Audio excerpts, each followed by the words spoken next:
présenter? Oui, bonjour, je suis la ministre Arlette Soudan-Nono, ministre de l'Environnement, du Développement durable du Bassin du Congo, mais également secrétaire exécutif de la Commission Climat du Bassin du Congo.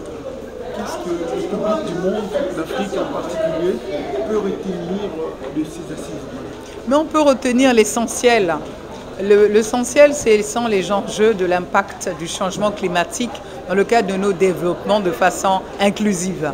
Et donc, il faut trouver des solutions. Et les solutions aujourd'hui, c'est la solution basée sur la nature. C'est pour ça qu'il était important que cet écosystème, dont ça a été rappelé au travers des différentes conventions, celle de la désertification, depuis Rio 92 sur le sommet de la Terre et autres, il a fallu que nous trouvions... Bon. D'accord. Il a fallu donc que nous portions donc une telle initiative qui s'arrime à la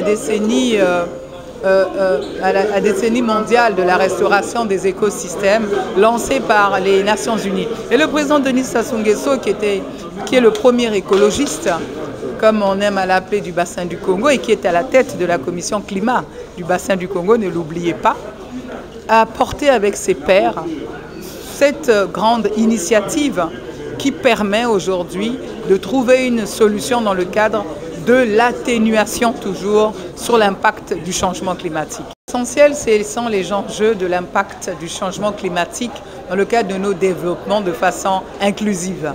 Et donc, il faut trouver des solutions. Et les solutions aujourd'hui, c'est la solution basée sur la nature.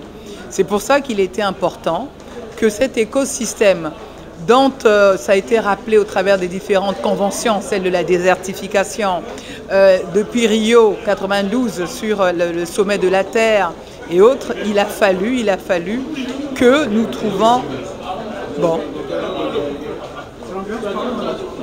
D'accord.